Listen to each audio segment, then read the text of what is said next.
Assalamualaikum warahmatullahi wabarakatuh.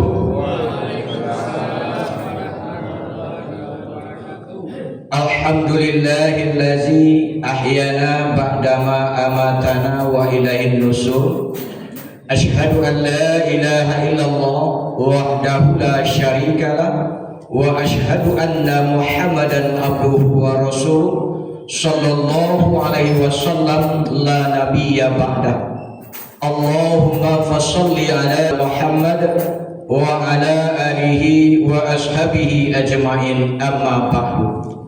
Qala Allah ta'ala fil Qur'anil Karim, na'udzubillahi minasyaitonir rajim, bismillahirrahmanirrahim. Ara'aital ladzi yukazzibu biddin fadzalikal ladzi yad'ul yatim wa la yahuddu ala ta'amil miskin. Sadaqallahul azim. Yang sama-sama kita muliakan Ketua Pengurus Masjid Al-Bahrain Pak Taufik Senior Boh, kemudian beserta seluruh jajaran yang hadir, bapak-bapak, ibu-ibu, nampak pula pemuda-pemudi kita, umumnya kaum muslimin dan kaum muslimat sidang jemaah subuh yang dirahmati oleh Allah Subhanahu wa taala. Alhamdulillah, bagi kita yang memang yakin Ramadan itu jatuh pada hari yang Rabu yang lampau, maka kini awaklah berada di hari yang ke-30. Tapi kalau nan yakin hari Kamis, maka kini baru berada di hari yang ke-29. Di awak siko mulai bila tapi Rabu, berarti kini hari yang terakhir. Mudah-mudahan Bapak dan Ibu, Ramadan yang akan meninggalkan kita ini memang memberikan bekas, memberikan nilai dalam hidup dan kehidupan kita, membawa kita menjadi orang-orang yang muttaqin hendaknya. Amin amin ya rabbal. Kemudian salawat dan salam buat junjungan kita Nabi besar Muhammad sallallahu alaihi wasallam. Bapak Ibu yang dirahmati oleh Allah Subhanahu wa taala, sebagaimana Mama sampaikan tadi, tidak terasulah dari yang ke-30 awak. Semua sebuah harapan awak Bapak dan Ibu. Ramadan ini memang membawa kita menjadi orang-orang yang muttaqin, orang-orang yang berhasil di Ramadan, yaitu orang-orang yang memang mendapatkan pengampunan Allah. Karena Rasulullah berjanji, janji Rasulullah, man qama ramadana imanan wa ihtisaban ghafira lahu ma taqaddama min dzambi. Siapa yang mendirikan Ramadan dengan penuh iman dan perhitungan, Allah akan ampunkan segala dosa-dosanya yang telah berlalu. Tapi satu kegampangan awak pun Pak, satu kekhawatiran kita, dan mudah-mudahan kita tidak Allah golongkan kepada ini. Apa itu kata Rasul? Kamin so'imin laisalahu min siyami ilal ju' wal atas. Ikan apa khawatir Pak? Banyak umatku yang berpuasa di bulan Ramadan yang dia dapatkan cuma hawa haus dan hawa lapar. Maka pada kesempatan ini aku akan mengajak kita bersama, termasuk aku, mudah-mudahan awak tergolong kepada orang-orang yang berhasil dalam Ramadan kok. Apa sih tanda-tanda orang yang berhasil di Ramadan itu? Bapak Ibu, awak akan coba mengajak Bapak dan Ibu untuk mencari siklus perjalanan hidup ulang menjadi seekor kupu-kupu. Ini bisa jadi akibat untuk awak bahwa sesungguhnya ulat yang makhluk kecil tanpa tulang belakang, ketika dia menjadi ulat, ini makhluk pertama sifatnya pasti jijik orang. Ibu-ibu kau mencari sarok masa adule di bawahnya jijik itu. Pertama, dia memiliki sifat yang menjijikkan. Yang kedua, uleko di maidunya secara umum uleko idunya ditampik nan kumuh-kumuh. Di ma ada bangkai-bangkai, di sini dipastikan ada ulek. Di ma ada tumpukan-tumpukan sampah yang sudah lama celik dari bawahnya, pasti ada ulek.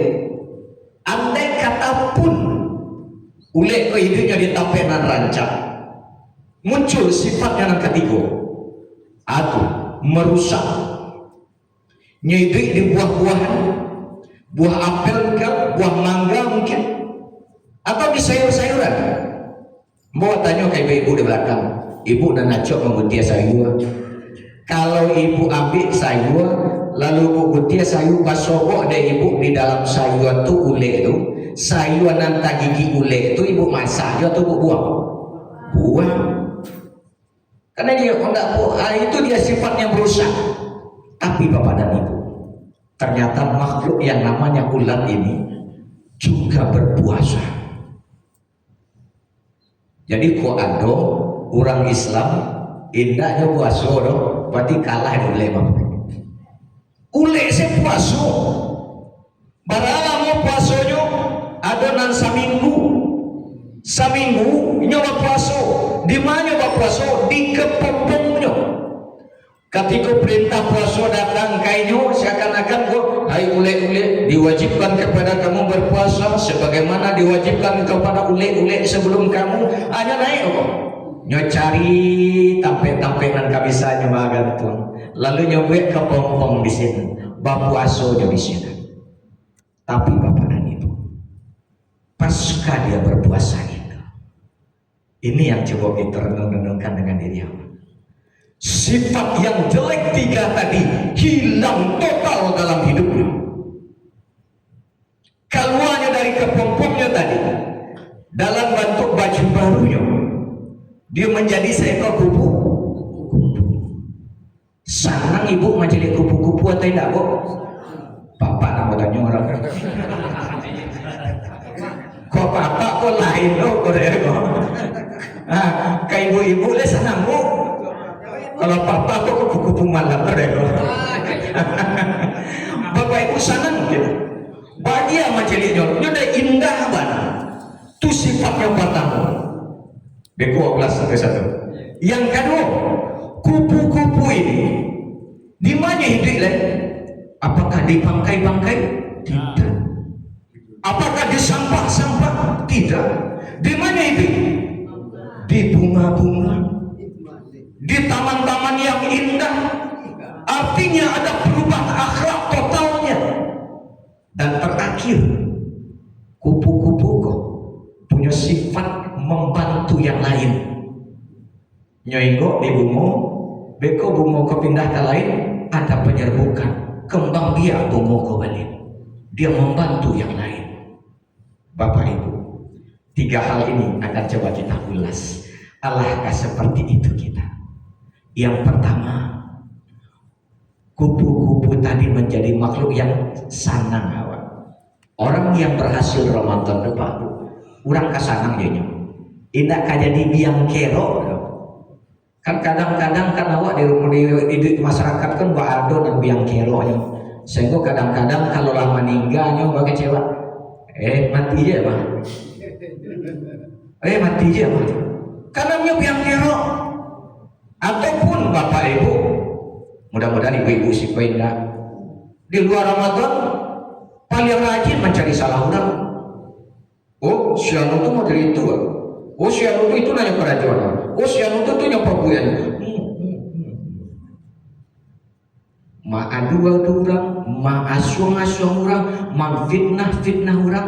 Padahal bapak dan ibu ketika satu telunjuk yang ditelunjukkan sampai jari madok kawan. Iya tidak. Orang-orang nama deliku masuk Ramadan, keluar Ramadan hilang perangai itu. Amin ya rabbal. Kan lain ada ibu-ibu nama dia itu si corona. Ela ibu si saudaranya. Nah ada perangai-perangai pada itu tadi luar tak tahu. Bapak ibu keluar Ramadan ini melakukan perubahan total. Nah ada jadi biang kerok, leda cari kupu-kupu itu sana orang mencari kondang. Sabalun puaso, yo tetangga ada pasapu. Gambero baru baca lihat. Tahu gambero baru? Di dalam puaso gambero baru yo. Di luar puaso lalape puaso itu yo tetangga aja. Indah pasapuan yo tetangga lagi. Mana pasapuan yo kawan dah. Itu tanda-tanda orang yang tak berhasil di Ramadan. Mudah-mudahan Allah hilangkan itu. Amin ya rabbal. Nangkan kupu-kupu itu di mana dia hingga? Ada perubahan totalnya. Artinya Bapak Ibu, bagi kita Ramadan kau melatih awak untuk dekat dengan Allah. Jangankan yang wajib deh, yang sunat saja kita mati-matian untuk melaksanakannya. Anak sunat, sholat tarawih sunat atau wajib? Sunat. Tapi ada rasa kurang kalau tak tarawih kok gitu. Karena memang kita mati-matian sibuk hujan patuh ibadah. 2 hari yang lampau kan 2 hari putih-putih itu hujan-hujan lagi sekolah lain datang kembali mati-matian awak. Sesungguhnya sesudah Ramadan pun semangat kita untuk beribadah semakin kuat. Di luar Ramadan mohon maaf ada budaya baru Pak Taufik. Budaya barunya mudah-mudahan disikoi enggak. Di sekolah ada program Semat Surau. Lai anak-anak salat subuh sekolah jemaah diambil barcode di luar Ramadan Pak. Kalau ditampil lain, nan anak diantaranya, nan abak pulang. Siko kali nak ada. Cie, waduh ya. Nyontan anak-anaknya nyontan dengan situnya. Nanti punya pulang kali.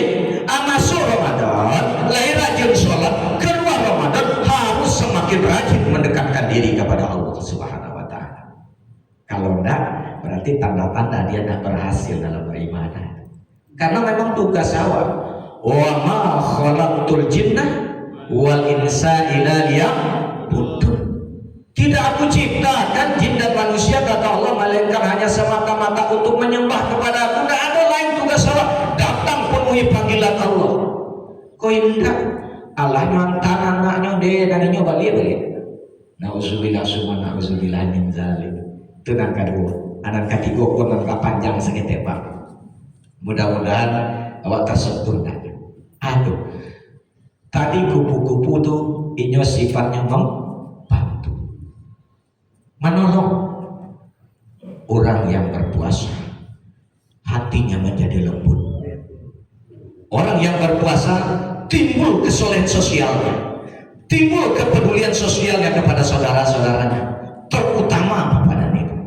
Di hari Lebaran nanti, perhatian kita kepada anak-anak yatim, kepada anak-anak golongan fakir miskin harus kita tingkatkan. Karena apa Bapak? Ancaman Allah. Ara'aital ladzi yukadzibu bid fadzalikal ladzi yad'un wa la yahuddu ala ta'amil miskin.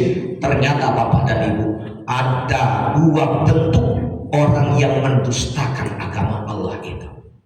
Pertama, dia menghardik anak yatim. Yang kedua, tidak menganjurkan memberi makan fakir miskin. Pak, Bu, kadang-kadang kita lebih fokus, mohon maaf, mudah-mudahan di situ tidak jadi perbedaan pendapat atau antara yatim dan piatu. Sehingga ada di beberapa tempat Pak Bu, anak piatu pun tidak dapat bantuan menjelang hari raya. Padahal Pak Bu, kalau awak di ranah Minang kok, si anak yang merasain apa dia Pak. Kalau ayah meninggal, insya Allah ibu-ibu Minangkabau, ibu-ibu Bundokan tangguh-tangguh untuk menyelamatkan anak-anaknya. Ambo pribadi Pak Taufik, ambo masih ketek ayah mau meninggal. Ambo balapan baru sana. Tapi alhamdulillah ibu mau bisa menggadangkan aku sampai 1,800 kan. Tapi tidak jarang awak jalin kalau ibu nak meninggal, awak baan babini jelai nyo cari sampai nanti karena memang ya kontrak tahu mencari aku, tapi anaknya tinggal nabi pulau Josia anak tinggal jauh-jauhnya, jo nenek. Josia aja tinggal kadang-kadang jo di sana lah amak. Miskin sulit. Apa punya pengalaman pribadi bapak dan ibu? Dan kini anak tuh gini, gila pada mereka.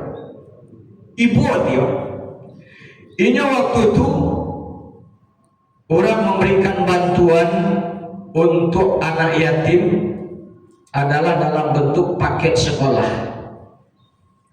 Ini tidak sekolah, saya tidak dapat, karena memang untuk tahun ajaran baru waktu itu, aku masih jadi garin. Lalu oranglah pembagian, ladin bawa anak cie-cie, nantinya tangkap di muka masjid, menangis. Ia waktunya jatuh. Orang diterima sedunia ini sudah dapat karena statusnya piatu.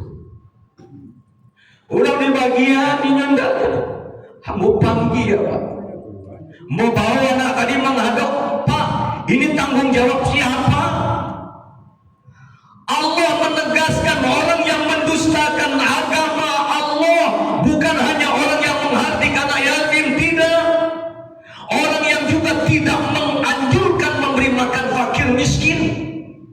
Makan artinya menganjurkan, artinya mencarikan jalan keluar. Mencarikan jalan keluar agar dia tidak lagi miskin. Bagaimana jalan keluarnya? Selamatkan anak-anaknya. Selamatkan anaknya, bantu puluh anak-anaknya. Jatuh tuh awak dengan itu. Terlepas mungkin dari perbedaan pemahaman awak tentang yatim, tentang piatu, boleh jadi tidak masalah ada pak muka tarimu. Tapi jelas Allah dalam ayat surat Al-Ma'un itu kalimat penyambungnya adalah kalimat wa kualiah isu ditafsir siapa? Ara'aital ladzi yukasibu biddin fazalikal ladzi yad'ul yatim wala yahuddu ala ta'amil miskin. Ada kesatuan Pak antara kita menghardik anak yatim dan menyia-nyiakan orang fakir miskin dan menganjurkan memberi makan fakir miskin. Ada kesatuan. Kalau itu kita biarkan, anak-anak yang seperti itu kita biarkan, siapa lagi yang menyelamatkannya? Kalau tidak kita, Bapak dan Ibu, orang di Ramadan ini dia dilatih untuk itu. Ada kisah Ali bin Abi Thalib.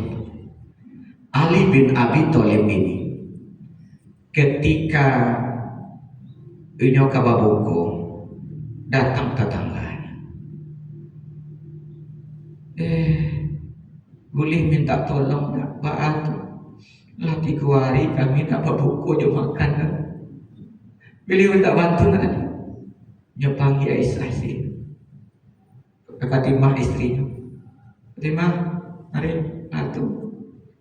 Lah ada makanan di belakang. Yai gandum. Tapi tu apa buku bekonya? Nado dan lainnya tu apa buku bekonya? Ambil. Agian tangga. Tuk babukonya beko padahal nak ada lain yang kanyo makan tuk beko dia itu babuko do nyuruh Fatimah magian ke orang yang meminta tadi tetangganya yang minta tolong tadi. Pasca itu Bapak dan Ibu lah nyoagian lah pulang tetangganya tadi Ali masuk ke dalam menangis linang-linang aja matonya. Lalu apa? Kece nyatanya lah Fatimah Pak Johan menyasar lagi ya. Ndak. Wah kalau menangi lo, takana ndak kamu makan masa babuko beko, indah kecilannya. Lalu dia, ode, anak kamu jawe jo Allah bisu. Lama ada tetangga di sama Allah, lati gua tidak makan. Babuko nyonya ya putih sawit nyonya ya putih awak senang-senang di siku 3 hari tak tahu aku doa lah mangadu pulau nyonya aku baru aku tahu Pak aku kamu jawe ke Allah bisu Pak sekelas ahli khawatir ini. Lalu waktu tutup mata dengan orang-orang yang sekitar kita model itu. Wajar ketika suatu hari Buya Hamka pernah diprotes oleh jamaahnya, Pak. Ketika Buya Hamka membahas surah Al-Maun, hari pertama Al-Maun, hari kedua Al-Maun, hari ketiga Al-Maun. Protes jamaah di hari kampe lain. Buya, Allah itu ya kaji Buya. Apa ada kami nampak tamu ayatnya? Apa ada kami dan kadu urutan kece Buya? Apa ada kami dan bahkan basuh Buya? Apa ada kami itu? Allah mau Buya cari kajian lain. Kece Buya. Ya, iyalah paham, iyalah tahu. Jadi kece Buya.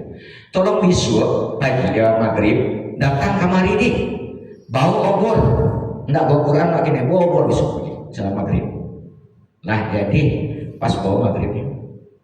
Selesai sholat maghrib, lalu Buya Hamka lah wak keluar.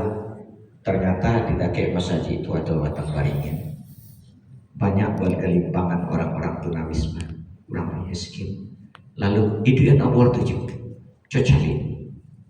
Nih, kalian baru cuma tahu, kalian cuma baru mengerti, tapi belum paham. Katanya, paham apa? Orang yang paham dengan Al-Maun, dia akan hati-hati. Kok ada orang miskin, kok ada orang minta-minta Bapak dan Ibu?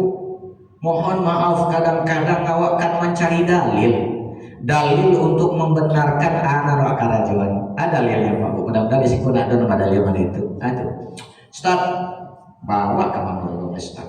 Bawa ke membantu Ustaz. Ini orang miskin nongel Ustaz. Tidak. Sombong lah Ustaz. Nak sapu ya ada Ustaz. Awak sombong jawabnya malengah Ustaz. Pak Bu, akhlaknya model itu, akhlak wajar pulang itu kepada ibu. Bantu tetap, tolong tetap, berikan bantuan kita kepadanya. Apapun dalil-dalil kita, Allah tidak akan terima itu. Karena apa? Allah katakan dalam Al-Maun itu kita pendusta agama. Sholat ibu, mohon maaf, mungkin pencitraan di mata Allah. Puasa dan awak tanah dari pagi sampai maghrib, dari terbit fajar sampai maghrib, 1 bulan kita tahan, tapi tak memunculkan sedikit pun kepedulian sosial kita.